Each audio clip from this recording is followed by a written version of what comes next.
नमो नमः। आप सभी को दीपावली की हार्दिक शुभकामनाएं। कार्तिक कृष्ण पक्ष अमावस्या पर दीपावली का त्योहार मनाया जाता है। इस दिन प्रदोष काल में माता लक्ष्मी की पूजा आरती करने के बाद कथा जरूर सुननी चाहिए। तो आज आप सुनेंगे दीपावली की कथा।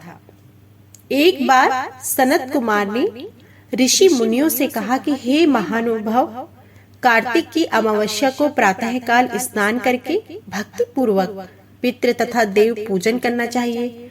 उस दिन रोगी तथा बालक के अतिरिक्त किसी अन्य व्यक्ति को भोजन नहीं करना चाहिए। सायंकाल विधि पूर्वक लक्ष्मी जी का मंडप बनाकर उसे फूल, पत्ते, तोरण, ध्वजा और पताका आदि से सुसज्जित करना चाहिए। अन्य देवी देवताओं सहित लक्ष्मी जी का पूरे षोडशोपचार पूजन करना चाहिए। मुनीश्वरों ने पूछा कि लक्ष्मी पूजन के पास अन्य देवी देवताओं के पूजन का क्या कारण है? सनत कुमार जी बोले, लक्ष्मी जी समस्त देवी देवताओं के साथ राजा बलि के यहाँ बंधक थी। तब आज ही के दिन भगवान विष्णु जी ने उन सबको कैद से छुड़ाया था। बंधन मुक्त होते ही सब देवता लक्ष्मी जी के साथ जाकर क्षीर सागर में सो गए। इसलिए अब हमें अपने अपने घरों में उनके शयन का ऐसा प्रबंध करना चाहिए कि वे क्षीर सागर की ओर न जाकर स्वच्छ स्थान और कोमल शया पर पाकर यहीं विश्राम करें। जो लोग लक्ष्मी जी के स्वागत की तैयारियां पूरे उत्साह पूर्वक करते हैं, उनको छोड़कर वे कभी नहीं जाती हैं। रात्रि के समय लक्ष्मी जी का आवाहन और विधि पूर्वक पूजन करके उन्हें विविध प्रकार के मिष्ठान का नैवेद्य अर्पण करें।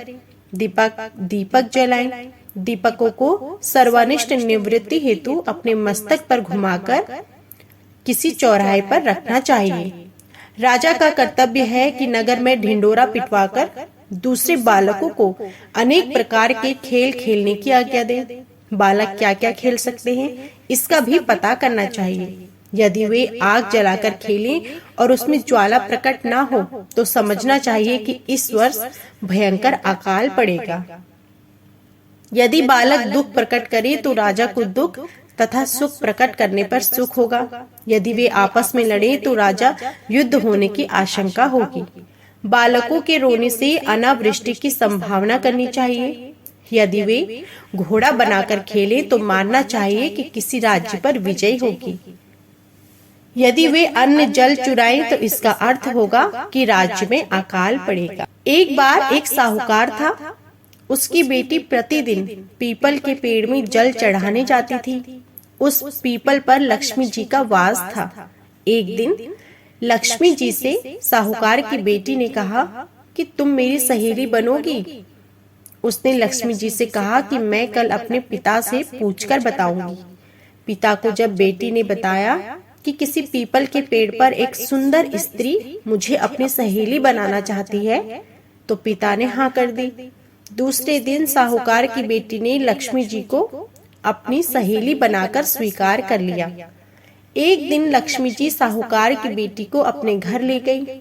लक्ष्मी जी ने उसे ओढ़ने से शाल दुशाला दिया तथा सोने की बनी हुई चौकी पर बैठाया। सोने की थाली में उसे अनेक प्रकार के व्यंजन खाने को दी।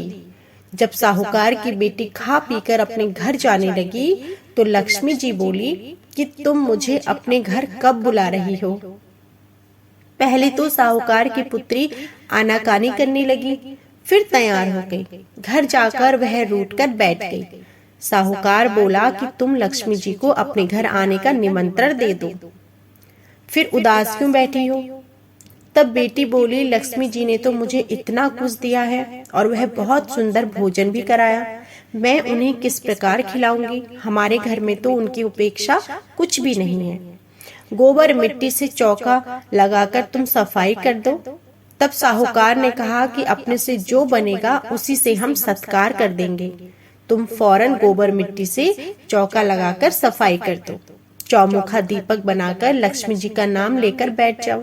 उसी समय एक चील कहीं से 9 लखा हार उनके आंगन में डाल गई। साहूकार की बेटी ने उस हार को बेचकर सोने की चौकी, सोने का थाल, साल दुसाला और अनेक प्रकार के स्वादिष्ट भोजन की तैयारी कर ली। थोड़ी देर बाद भगवान गणेश जी और माता लक्ष्मी जी उनके घर आ गए। साहूकार की बेटी ने बैठने के लिए सोने की चौकी दे दी तो लक्ष्मी जी ने उस पर बैठने से मना करते हुए कहा कि इस पर तो राजा रानी बैठते हैं। तब साहूकार की बेटी ने लक्ष्मी जी को अनुरोध करके उस पर बैठा दिया। उसने लक्ष्मी जी और गणेश जी की खूब खातिरदारी की।